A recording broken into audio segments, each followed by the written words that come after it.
미국의 그 대표적인 복음주의 진영 목사님들 가운데 존 파이퍼라고 하는 목사님이 계십니다.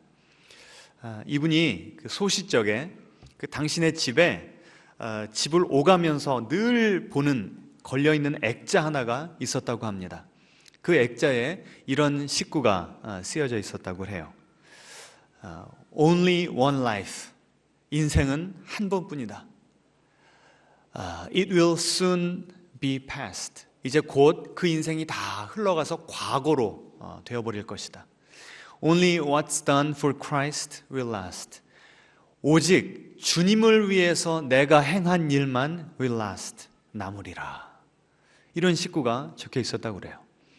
그래서 이 존 파이퍼 목사님은 6살부터 18살 대학교 가기까지 그 12년 동안 집을 들어가고 나올 때마다 늘 이 식구를 바라보면서 한 번뿐인 인생을 내가 어떻게 가치 있게 살아야 될 것인가를 늘 고민하게 되었다라고 고백을 합니다.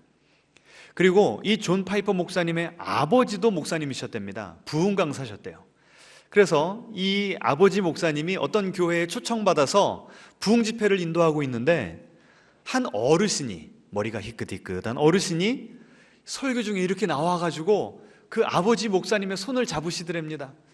그런데 이 노인은 어떤 분이셨는가 하면 그 초청받아간 그 교회의 많은 성도님들이 이분 좀 구원해 주시라고, 하나님이 좀 만나 주시라고, 그 마음 문을 두드려 주시라고 수십 년 동안 기도했던 그런 할아버지였다는 거예요.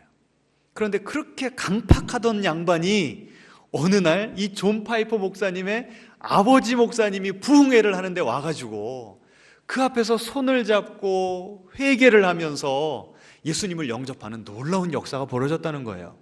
그런데 그 할아버지가요, 울면서 이런 고백을 하더랍니다. I've wasted it. I've wasted it. 그때 it은 뭐냐면 내 인생이에요. 내가 내 인생을 허비했습니다.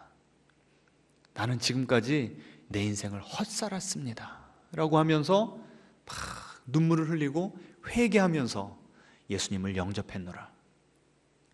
이 존 파이퍼 목사님은 아버지의 여러 설교 중에, 그리고 그 설교 중에 했던 여러 가지 간증과 예화 중에 이상하게도 그 할아버지의 그 고백이 어렸을 때부터 자기의 영혼에 깊이 못이 박혔다는 겁니다.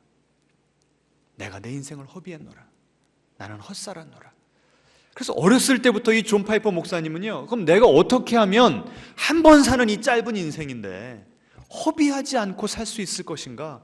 이것이 어렸을 때부터 이 목사님의 인생의 화두였다는 거예요. 참 위대한 인물은 어렸을 때부터 이 씨름하는 인생의 질문 자체가 다르고 위대하지 않습니까? 여러분의 인생의 화두는 무엇입니까? 혹시 여러분도 지금 내가 살고 있는 인생, 지금까지 내가 살아온 인생을 나는 정말 가치 있는 인생을 살았는가? 아니면 그 할아버지처럼 나는 지금까지 내 인생을 허비했구나. 여러분이 여러분의 인생을 좀 객관적으로 과감하게 직시하고 평가했을 때 여러분은 어떤 결론을 내리실 수 있겠습니까? 오늘 읽은 이 본문에서도요, 출애굽 1세대들이 나옵니다. 하나님께서 이 출애굽 1세대들에게 가나안 땅을 약속하셨습니다. 내가 반드시 너희에게 그 땅을 주리라. 그런데 이들은 우리가 지난주에 살펴봤죠. 고정형 마인드셋을 가지고 있었습니까? 성장형 마인드셋을 가지고 있었습니까? 고정형. 우리는 안 된다는 거예요. 저 거인들이 사는 저 땅은 우리가 감히 넘볼 수 없는 땅이니까 다시 애굽으로 돌아가서 노예가 되자. 하나님은 너희 그런 마인드셋을 가지고는 도저히 들어갈 수가 없다. 혹시 들어가더라도 그 가나안 원주민들을 이겨낼 재간이 없다. 그래서 하나님께서 그들에게 어떤 선고를 내리시죠? 너희들은 들어가지 못하고 어디에서? 광야에서 40년 동안 있다가 죽으리라. 어찌 보면 하나님이 그들에게 심판하신 것이지만, 징계를 내리신 것이지만, 그걸 뒤집어 보면 가나안 땅에서 비참한 수치스러운 죽음을 죽지 않도록 오히려 그들을 배려해 주신 것이다라고 말씀을 드렸습니다. 그럼 한번 생각해 보세요. 이들은 그들의 불신앙 때문에, 하나님께서 그렇게 홍해를 가르시고 놀라운 10가지 재앙을 보여주셨고 구름 기둥, 불 기둥으로 함께 하셨고 아침마다 만나를 내려주시는 놀라운 은혜를 베풀어 주셨음에도 불구하고 하나님을 온전히 신뢰하지 못해서 약속의 땅에 들어가지 못했고 그 다음 40년을 어떻게 한 거예요? 인생을 허비한 거예요. 허비. 얼마나 안타까운 그런 비참한 인생이었을까요? 이 약속의 땅에요, 내가 아브라함의 자손들을 그 약속의 땅에 보내마 아브라함에게 600년 전에 약속을 하셨습니다. 하나님은 600년 전부터 계획하고 기다리셨던 거예요. 그리고 아브라함, 이삭, 야곱 쭉 내려오는 그 구원의 계보에서 이 출애굽한 이들의 그 조상들은요, 가나안 땅에 내 자손들이 언제 들어갈까 기다리고 갈망하는 그 세월이 600년이었다는 거예요. 이 놀라운 약속의 땅에 들어갈 수 있는 주역이 될 수 있는 놀라운 기회와 축복과 특권을 이들은 놓쳐버린 것이었습니다. 그래서 그 다음 40년을 어떻게 했다고요? 허비하는 인생을 살았어요.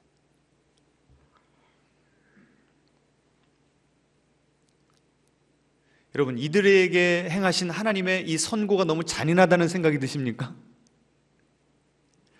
2장 7절에 보시면요, 하나님께서 이렇게 말씀하세요. 네가 이 큰 광야에 두루 다님을 알고 네 하나님 여호와께서 이 40년 동안을 너와 함께 하셨으므로 네게 부족함이 없었느니라. 하나님이 약속의 땅에는 들어가지 못하게 하셨지만 그 40년 동안 그들의 인생을 책임져 주셨다는 겁니다. 허비했음에도 불구하고 그 허비한 인생 위에 하나님이 무엇이 임했다고요? 하나님의 은혜, 공급해 주심의 은혜. 그럼에도 불구하고 그들은 그 약속의 땅에 들어갈 수 없었어요. 그리고 더 무서운 구절이 하나 나옵니다. 그 다음 성경 구절 보여주시겠습니까? 우리 같이 한번 읽어보죠. 너희의 자녀들은 너희 반역한 죄를 지고 너희의 시체가 광야에서 소멸되기까지 40년을 광야에서 방황하는 자가 되리라. 참 저는요, 이 구절 읽고서 얼마나 무서웠는지 이 소스라치더라고요. 이렇게 무슨 말인가 하면 계속 보여주세요. 출애굽 1세대가 믿음으로 하나님의 약속을 붙잡지 못해서 그 기회를 놓치게 되니까 1세대만 인생을 허비한 것이 아니라 그 인생을 누구도 허비하게 되더라고요. 2세대들, 그 자녀들 세대까지 인생을 허비하게 되더라는 거예요. 광야에서 방황하는 자가 되리라. 여러분, 우리 자녀들이 영광스러운 인생 좀 잘 살게 하기 위해서 얼마나 많이 신경을 씁니까? 시간을 투자하고 사랑을 주고 돈을 투자하지 않습니까? 그런데 정작 누가 인생을 허비하면, 부모 세대가 인생을 허비하면 누구도 인생을 허비하게 된대요? 그 자녀까지 인생을 허비하게 된대요. 그러면 그 자녀들에게 우리가 가진 모든 것을 가지고 투자하고 쏟아붓기 전에 먼저 누구의 인생을 봐야 돼요? 내 인생을 봐야 된다는 거예요. 다시 여러분에게 여쭙겠습니다. 여러분은 지금 인생을 잘 살고 계십니까? 아니면 인생을 허비하고 계십니까?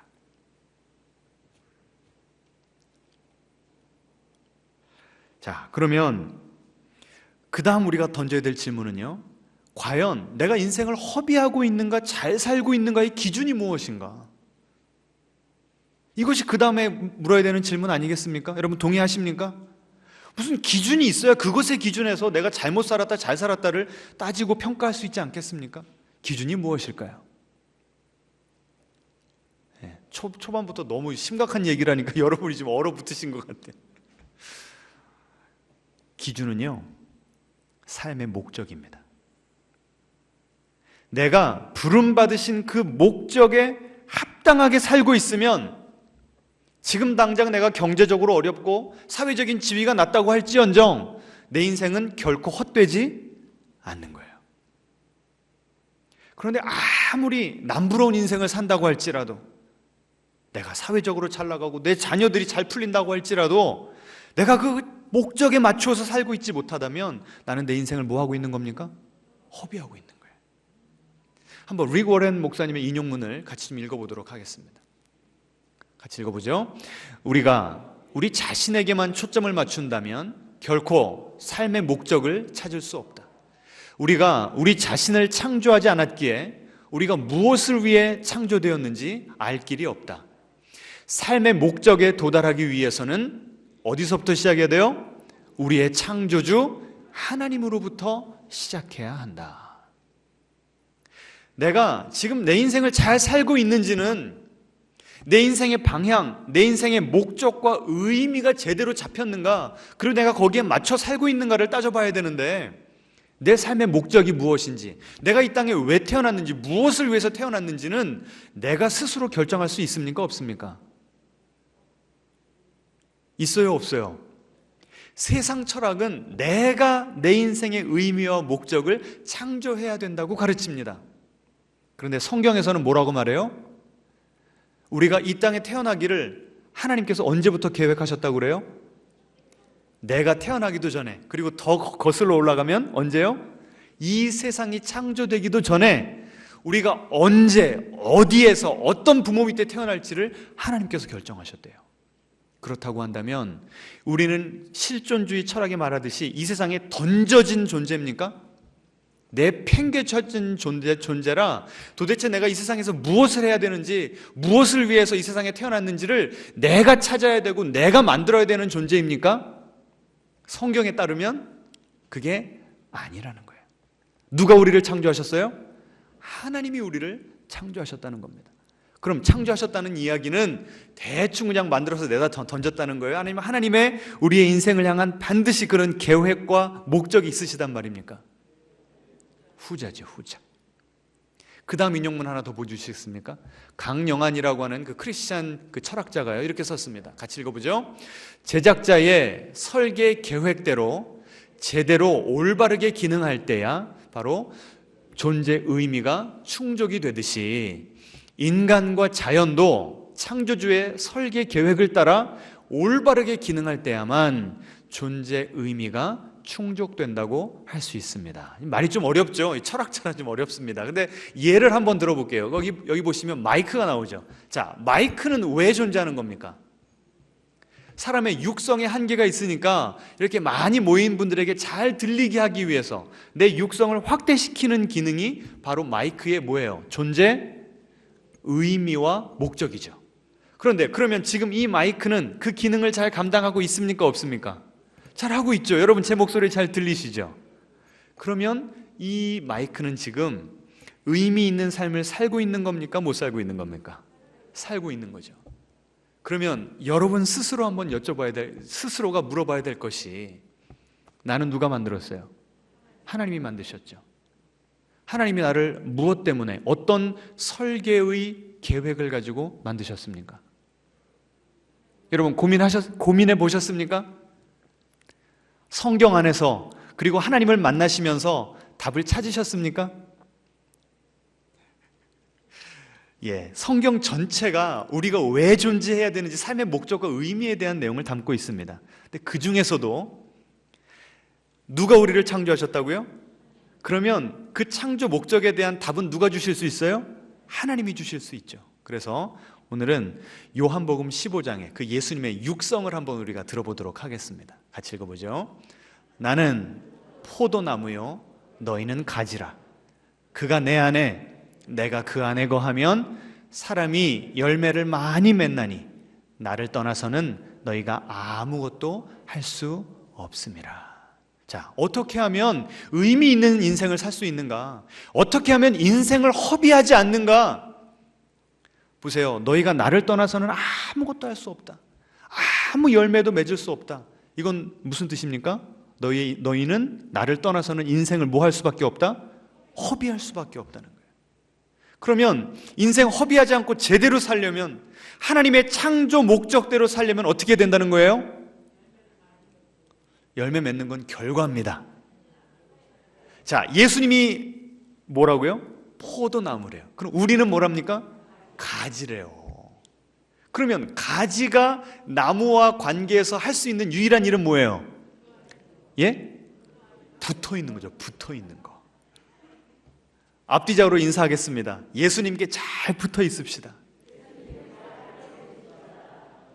여러분, 여기에 우리의 존재 목적이 있어요. 쉬워요, 어려워요? 복잡해요, 단순해요? 진리는 단순한 거예요. 하나님이 우리를 왜 창조하셨다고요? 당신이 뭐라고요? 포도 나무시고 우리를 뭘로 창조하셨다고요? 가지로. 그럼 우리를 왜 창조하신 거예요? 하나님께 꼭 붙어 있으라고. 여러분, 우리는 태어날 때 다 자연인으로 태어납니다. 그리고 다 우상 숭배자들로 태어납니다. 다른 말로 하면 예수님 믿기 전까지 내가 내 인생에 예수님을 내 인생의 구세주로 나의 주인으로 영접하기 전까지는 다 다른 나무에 붙어 있었던 가지라는 거예요. 여러분, 예수님 믿기 전에 여러분의 모습을 생각해 보십시오. 여러분은 어떤 나무에 붙어 있으셨습니까? 어떤 분들은요, 돈나무에 붙어 있어요. 어떤 분들은요, 쾌락이라고 하는 나무에 붙어 있어요. 어떤 분들은 성공이라고 하는 나무, 어떤 분들은 인정이라고 하는 나무에 붙어 있어요. 그런데 그 나무는 생명이 있습니까? 가지가 나무로부터 그 자양분을 빨아 올려야 될 거 아닙니까? 그래야 열매를 맺죠. 그런데 하나님 아닌 다른 나무들은 생명이 없는 거예요. 그 나무 자체가 생명이 없으니까 점점점 시들어 죽어가는 나무에 내가 가지로 붙어 있었으니 여러분의 인생이 어떻겠냐고요. 예수님 모르고 산 세월은 내가 아무리 열심히 살았어도 그 인생은 다 어떤 인생이었다고요? 헛 살았던 인생이었다는 거예요. 그런데 예수님께서 우리의 죄를 대신 지시고 돌아가 주심으로 우리가 영원히 살 수 있는 길이 열린 겁니다. 그 구원을 아까 그 요한복음 15장에서는 뭐라고 표현을 해요? 예수님께 접붙임 받은 거죠. 앞뒤자로 인사하겠습니다. 우리는 예수님께 접붙임 받은 존재입니다. 죽을 수밖에 없는 다른 나무에 붙어있던 우리들이 그 예수님의 피로, 예수님의 그 희생적인 죽음으로 말미암아 접붙임 받은 거예요. 예수님 나무에. 그래서 그 예수님 나무에 꼭 붙어있으면 너희가 내 안에, 내가 너희 안에, 그 예수님과의 놀라운 사랑의 교제가 시작되는 겁니다. 너무나 외로웠던 인생이 주님이 항상 내 속에 살아계시니까 더 이상 외롭지 않아요. 죄책감으로 시달렸던 내 인생, 정죄감으로 시달렸던 내 인생이 예수 안에 있으면 뭐가 없어요? 정죄감이 다 사라지는 거예요. 주님이 내 과거와 현재와 미래의 죄를 다 사해 주셨어요. 그러니 그 기쁨이 내 속에 넘치는 것이죠. 불확실한 미래 때문에 두렵고 벌벌벌 떠는 불안한 인생이, 내 인생을 누가 붙잡고 계세요? 예수님께서 붙잡고 계시고 예수님께서 책임져 주시는 거예요. 그러니 내 안에 소망이 생기는 겁니다. 내 안에 평안이 있는 거예요. 이렇게 예수님과 잘 붙어 있으면요, 뭘 맺어요? 열매를 맺어요. 이동원 목사님이요, 이때 맺는 열매가 무엇인가 딱 두 가지로 정리를 했습니다. 첫 번째 열매는 무엇인가? 따라해 보겠습니다. 인격의 열매. 두 번째는요, 사역의 열매. 인격의 열매라는 건 뭘까요? 내가 주님께 잘 붙어 있으면 내가 누구를 닮아가는 거예요? 오늘 성가대 찬양했듯이 내가 예수님 닮기 원하네. 아무리 내가 예수님 닮기 원해도 다른 나무까지 붙어 있으면 뭐 닮는 거예요? 그 나무, 내가 붙어 있는 그 나무 닮게 마련이에요. 그런데 예수님께 접붙임 받으면 이제 우리는 누구를 닮을 수밖에 없어요? 예수님을 닮을 수밖에 없어요. 그래서 갈라디아서 5장에 나온 성령의 8가지 열매를 주렁주렁 맺게 되는 겁니다. 아멘. 이게 인격적인 비잉의 측면에서, 우리 존재적인 측면에서 맺게 되는 인격의 열매입니다. 두 번째 열매는 뭐라고요? 사역의 열매. 주님께서 나를 부르셔서 나를 사랑해 주시는 거예요. 그리고 나서는 우리를 어떻게 하세요? 다시 우리의 삶의 현장으로 보내시는 거예요. 파송하시는 거예요. 그 다음 구절 좀 보여주시겠습니까? 같이 읽어보죠. 내 계명은 곧 내가 너희를 사랑한 것 같이 너희도 서로 사랑하라 하는 이것이니라. 주님께서 우리를 세상에 보내시면서 한 가지 명령만, 한 가지 부탁만 하십니다. 뭐 하래요? 사랑을 해, 사랑. 이 사랑이 바로 인격의 열매임과 동시에 사역의 열매, 사역의 열매. 그 하나님의 사랑을 모르는 이들에게, 우리 가족들에게, 우리 이웃들에게 그 사랑을 전하는 겁니다. 이런 열매 여러분 맺고 계십니까? 이렇게 주님께 꼭 붙어 있고 그 꼭 붙어 있는 결과로 열매를 맺으라고 주님께서 우리를 이 땅에 보내셨대요. 이제 좀 여러분의 존재 목적을 아시겠습니까? 그래서 기독교에서는요, 내가 내 존재의 의미와 목적을 내 개인적으로 주관적으로 만들어가는 것이 아니라 주님께서 나를 창조하셨기 때문에 그 창조 질서를, 그 창조의 목적을 아멘하고 받아들이는 것이라고 말을 합니다. 여러분 판단해 보세요. 무엇이 더 맞는 것 같습니까? 우리는 이 세상에 내팽개쳐진 존재이기 때문에 나 스스로 의미를 만들어야 된다고 생각하십니까? 주님께서 만세전부터 우리의 인생을 계획하셨고 주님의 창조 계획에 따라서 지금 이 시간까지 우리를 인도하셨기 때문에 나는 그 창조 목적에 맞추어서 주님께 꼭 붙어있고 그 주님의 향기를 풍기는 인격을 가지고 우리의 이웃을 사랑하는 그런 열매를 맺는 삶을 살게 되었다. 여러분, 어떤 인생관이 여러분에게 더 올바른 인생관이라고 생각이 되십니까? 어떤 인생이 인생을 허비하지 않고 잘 살 수 있겠습니까? 여러분 스스로 한번 판단을 해보시기 바랍니다. 오늘 제가 이 설교 준비하면서요, 그리고 이번에 그 전도 특공대 이제 훈련을 하는데 어떤 책을 선택을 해야 될까? 제가 시중에 나와 있는 전도에 대한 책들을 여러 권을 봤습니다. 근데 그 중에 한 권, 가장 좋은 책을 한 권 구입했는데요. 무엇인가 하면 정재준이라고 하는 장로님이 쓰신 물맷돌 생활전도입니다.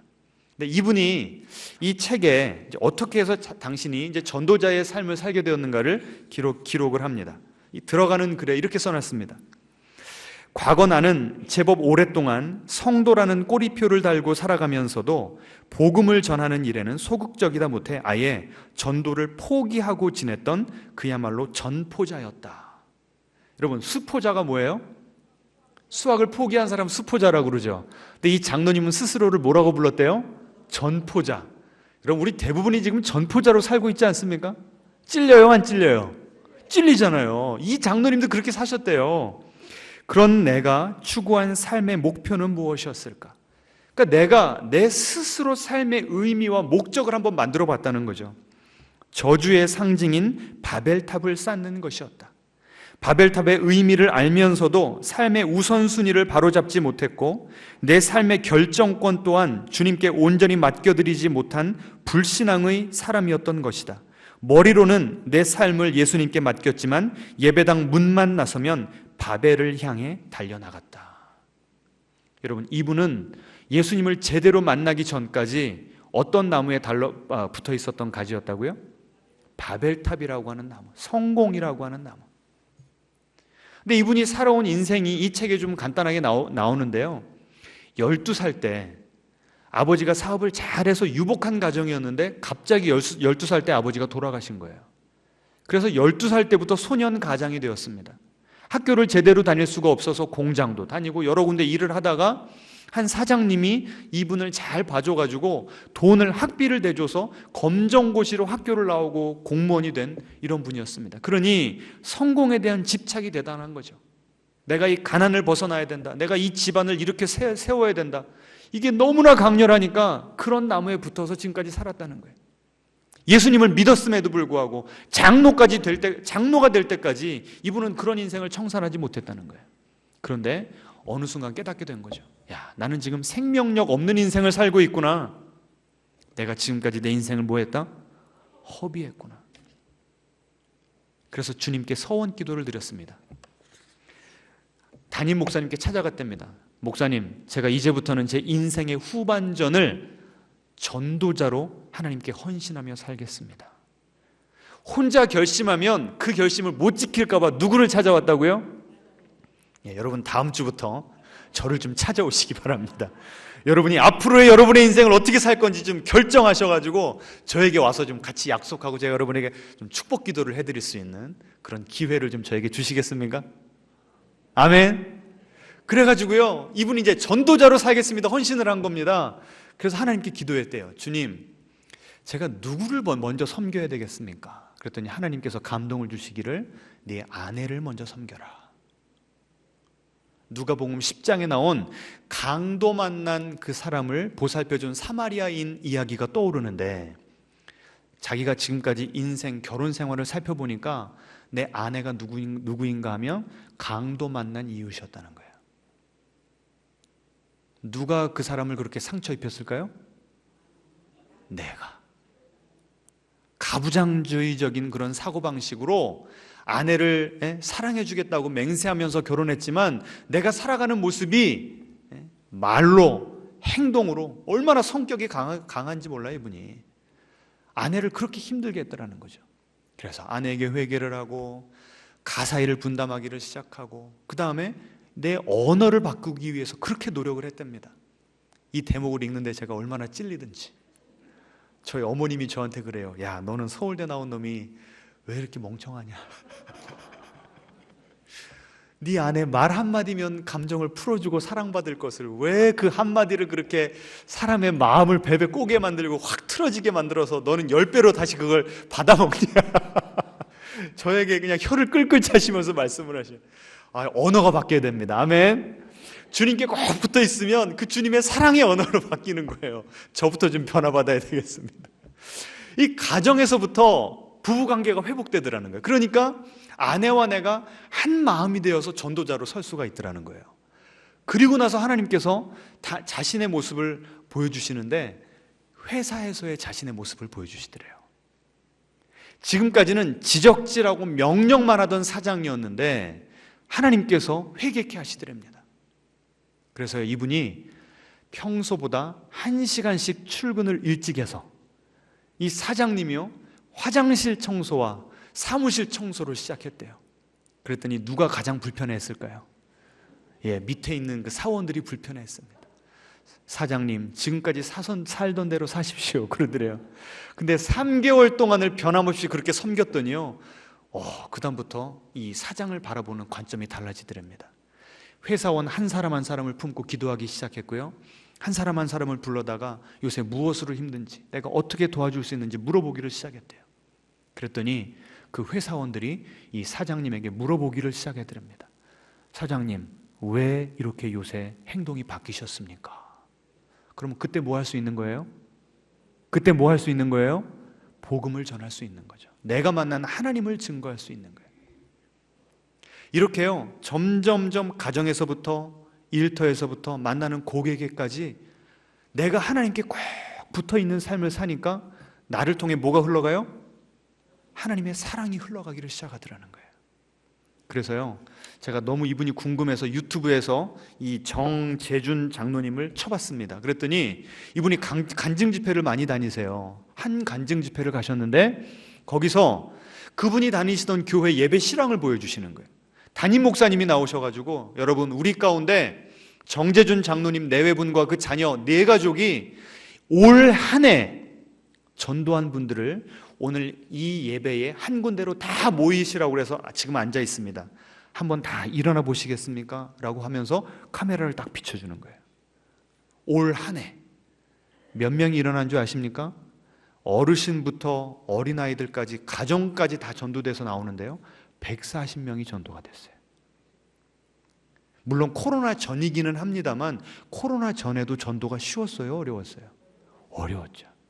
그 한 해에 하나님께 접붙어 있으니까 인생을 허비하지 않고 그 주님의 사랑을 어찌할 바를 몰라서 아내를 사랑하게 되고 회사원들을 사랑하게 되고 내 이웃을 사랑하니까 그 사랑이 흐르고 흘러서 그 140명이라고 하는 영혼이 주님께 구원을 받은 거예요.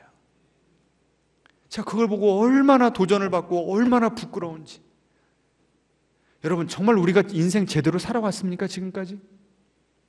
아니면 우리 인생을 허비하면서 살았습니까? 저는요, 그 모습이요, 마치 그 장로님이 천국 가서 일어날 모습을 미리 보여주신 것 같더라고요. 여러분, 그분이 천국 가시면 하나님이 버선발로 뛰어나와서 맞아주시지 않겠습니까? 아이고, 정장로 잘 왔네. 그럼 그 정장로님은 뭐라고 말씀하실까요? 주님, 저는 한 번 사는 인생, 빨리 가는 인생 헛되이 살지 않았습니다. 주님께서 주신 시간, 건강, 물질, 이 영혼들을, 귀한 영혼들을 살리기 위해서 사용하다가 주님 부르심 받고 왔습니다. 여러분, 우리는 어떤 인생 살아야 되겠습니까? 혹시 여러분이 아까 제가 초두에 말씀드린 그 존 파이퍼 목사님 아버지에게 손잡으면서 나왔던 그 할아버지, 나는 내 인생을 허비했습니다. 나는 내 인생을 헛살았습니다. 그런 인생 살다가 천국 가시겠습니까? 아니면 저 정 장로님처럼 주님, 제가 이렇게 많은 열매를 남겼습니다. 보여줄 것이 있는, 가치 있는 인생 살다가 가시겠습니까?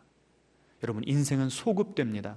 지금까지 여러분이 어떤 인생을 사셨는지보다 앞으로의 어떤 인생을 사실 것인가가 지금까지 살아온 인생을 덮을 정도로 그런 소급하는 하나님의 은혜가 우리에게 임할 줄로 믿습니다. 여러분, 위대한 전도자가 되시기를 축원합니다. 인생을 허비하지 않게 되시기를 축원합니다.